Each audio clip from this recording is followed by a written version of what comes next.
Bonjour, cette vidéo est consacrée au fonctionnement de la mémoire lors de l'exécution d'un programme Java. Et comme c'est un sujet important et difficile, il nous faudra plusieurs vidéos pour traiter ce sujet. Et celle-ci est spécialement consacrée aux différentes régions de la mémoire. Donc nous allons parler de la mémoire utilisée lors de l'exécution d'un programme. Et dans l'ordinateur, il y a une certaine quantité de mémoire et plusieurs programmes qui s'exécutent en même temps. Et chaque programme dispose d'une mémoire pour son usage exclusif, c'est-à-dire qu'un programme ne va pas aller écrire ou lire dans la mémoire d'un autre programme. Donc lorsque le système d'exploitation, puisque c'est le rôle du système d'exploitation de lancer les programmes, lorsqu'il lance un programme et il demande l'exécution d'un point exe quelconque, il va lui donner une partie de la mémoire pour qu'il puisse s'exécuter. Et donc, dans la suite, je vais vous parler de cette portion de mémoire reçue par l'interpréteur Java pour exécuter un programme. Cette mémoire se décompose en trois régions distinctes. La pile, qui est utilisée pour les méthodes, et notamment pour les paramètres et les variables locales des méthodes.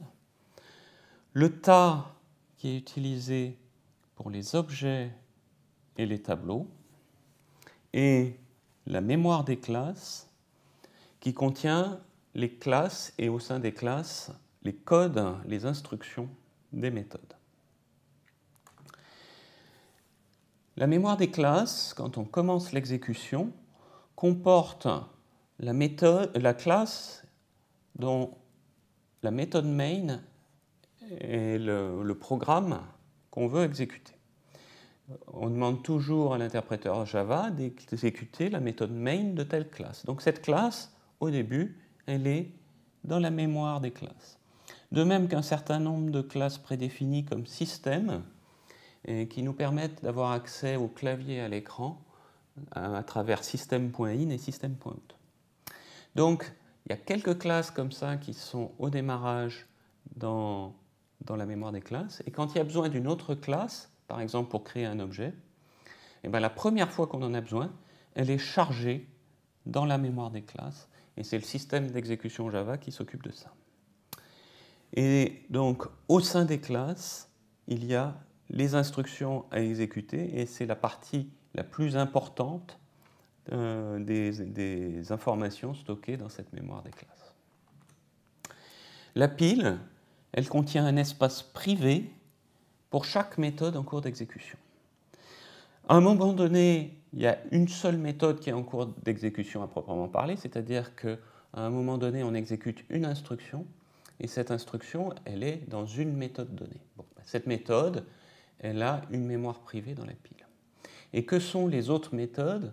C'est des méthodes qu'on a commencé à exécuter, mais qui sont en attente du résultat de la méthode en cours pour pouvoir se continuer. Donc là, il peut y en avoir beaucoup, des méthodes qu'on a commencées, qu'on n'a pas terminées, qui sont juste en attente. Chaque méthode qui est en cours d'exécution a sa mémoire privée. Et quand je dis mémoire privée, c'est qu'une méthode ne peut pas aller écrire dans la mémoire d'une autre méthode, ni lire dans la mémoire d'une autre méthode. Chacune a son espace et ne voit que cet espace. Dans cet espace privé, il y a les paramètres de la méthode qui sont initialisés au début, avant l'exécution des instructions de la méthode, et les variables qui sont déclarées dans la méthode. Donc ce qui fait varier la pile, c'est l'allocation d'une mémoire privée pour exécuter une invocation de méthode. Et au sein de cette mémoire privée, une allocation d'espace pour chaque paramètre. En fin d'exécution d'une méthode, la mémoire privée est libérée et son contenu est effacé.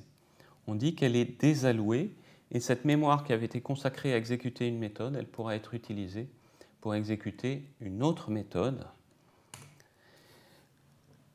L'exécution d'une déclaration de variable locale, donc quand dans une méthode, il y a une déclaration de variable locale, il y a allocation d'un espace pour la variable. Et comme c'est au sein de la mémoire privée, cet espace ne sera réservé que le temps de l'exécution de la méthode. Voyons un exemple simple où nous avons une variable x et un appel de méthode. Donc, que se passe-t-il dans la pile? Déjà, dans la pile, quand l'exécution du programme commence, il y a une mémoire privée pour la méthode main. Et dans cette même mémoire privée, avant que l'exécution commence, il y a allocation de mémoire pour le paramètre args.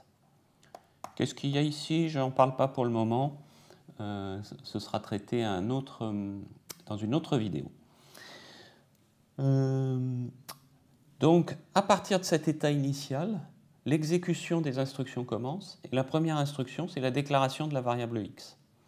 Déclaration de la variable x, allocation d'une mémoire dans la mémoire privée de la méthode main. Donc, cette variable est initialisée à la valeur 250. Ensuite, nous avons un appel de méthode, appel de la méthode println. Et bien, dans la pile, il va y avoir allocation d'une mémoire privée pour println. Et on sait que println a un paramètre. On ne connaît pas le nom du paramètre, il n'apparaît pas dans notre programme ici parce que ce n'est pas nous qui avons écrit cette méthode. Mais supposons que le nom du paramètre soit i. Il va y avoir allocation d'une valeur pour le i. Et le i va recevoir la valeur calculée ici pour le paramètre, x, il vaut 250. Donc le i, là, va recevoir la valeur 250. Et après, le code, les instructions contenues dans la méthode println vont s'exécuter en utilisant cette mémoire privée s'il y a besoin d'utiliser des variables locales en plus et en utilisant la valeur du paramètre i pour faire ce que la méthode doit faire. Une fois cette méthode exécutée, la mémoire consacrée à cette invocation est supprimée et supprimée de la pile, désallouée de la pile. Voilà. Et la mémoire allouée à la méthode main elle sera désallouée à la fin de l'exécution du programme. Voyons maintenant l'évolution dans le tas. Donc, ce qui fait évoluer le tas, c'est new. New, ça rajoute quelque chose dans le tas. Et ce que ça fait, c'est encore une fois une allocation d'une mémoire privée. Soit pour un tableau, dans la mémoire privée, qu'est-ce qu'il va y avoir? Les cases du tableau et leur valeur initiale. Et dans le cas d'un objet, la mémoire privée contient les variables, les attributs de l'objet. Lorsqu'un tableau ou un objet ne sert plus, sa mémoire privée peut être désallouée. Ça, ce n'est pas fait par le programme, c'est fait par le système d'exécution Java. Et c'est plus simple de faire comme si ça n'arrivait pas. C'est-à-dire que pour nous, à partir de maintenant, on n'en tiendra plus compte. On fera comme si ce qui est alloué dans le tas, il reste éternellement. Ce qui se passe à l'exécution d'un programme est suffisamment compliqué, donc on peut négliger ce dernier point. Voyons maintenant plus en détail ce que fait un new. Un new crée un objet, alloue la mémoire, ça je l'ai déjà dit, elle exécute le constructeur qui va initialiser les variables dans la mémoire privée de l'objet, et, chose importante, elle renvoie l'adresse de la mémoire privée. C'est-à-dire que chaque emplacement dans une mémoire, quelle que soit la mémoire, chaque emplacement a une adresse. Donc cette adresse permet de repérer l'emplacement où il y a l'objet et ses variables. Et donc cette adresse, à quoi elle sert? Pourquoi new renvoie l'adresse? C'est parce que c'est l'adresse qui est stockée dans la variable quand on affecte l'objet à une variable. Là, par exemple, j'ai un objet Bastille de type date. Le new date va créer l'objet dans le tas. Bastille, je suppose que je suis dans une méthode main, Bastille va être dans la pile, dans la mémoire privée du main. Le Bastille ne va pas contenir directement l'objet, qui lui est dans le tas. Bastille va contenir l'adresse de l'objet dans le tas. Pour le tableau, même topo, le tableau tab est déclaré dans la variable main, il va être dans la pile. Il ne contiendra pas directement le tableau, mais l'adresse du tableau.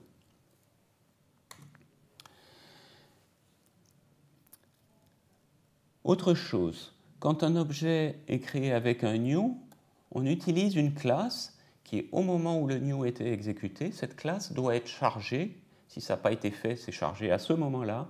Cette classe est chargée dans la mémoire des classes.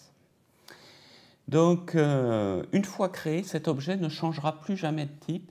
Il sera toujours du type de la classe qui a servi au new. Et donc, cette information sur quelle classe a servi à créer l'objet, c'est stocké dans la mémoire privée de l'objet. Donc, dans le tas, dans la mémoire privée d'un objet, on va avoir l'adresse de sa classe. Et la classe, elle est dans la mémoire des classes. Donc, il y aura stocké dans le tas une adresse qui est l'adresse de quelque chose dans la mémoire des classes. Donc, et quand on invoque une méthode sur l'objet. Donc le système va aller chercher dans l'objet l'adresse de sa classe, et à partir de cette adresse, il va trouver la classe dans la mémoire des classes, et il cherche la classe, et il cherche la méthode invoquée dans la classe à cet endroit. Et par ailleurs, les adresses dans la mémoire des classes sont aussi utilisées par le système d'exécution qui exécute les instructions. C'est-à-dire l'interpréteur Java sait que l'exécution qu'il est en train d'exécuter est à telle adresse dans la mémoire des classes. Voilà, donc tout ça est un peu complexe. Ce qu'il faut retenir, c'est qu'il y a 3 espaces différents, qu'il y a des évolutions au fil des instructions. Par exemple, les invocations de méthodes, les déclarations de variables, les new, ce sont ces choses-là qui font changer la mémoire. Qu'il y a aussi des évolutions qui sont gérées par l'interpréteur. Donc l'interpréteur commence par mettre un état initial avec la classe qu'on veut exécuter, dont on veut exécuter le main, les choses comme système. Et il s'occupe aussi de la destruction des objets des tableaux. Et il y a une chose que j'ai oublié de mentionner sur le transparent, c'est qu'il fait aussi le chargement des classes. Quand il s'aperçoit qu'on a besoin d'une classe, il la charge dans la mémoire des classes. Donc tout ça est un peu compliqué, et pour peut-être éclaircir ce que je viens de vous expliquer, je vous invite à suivre une démo que vous pouvez avoir en cliquant sur le bouton qui apparaît dans la vidéo actuellement.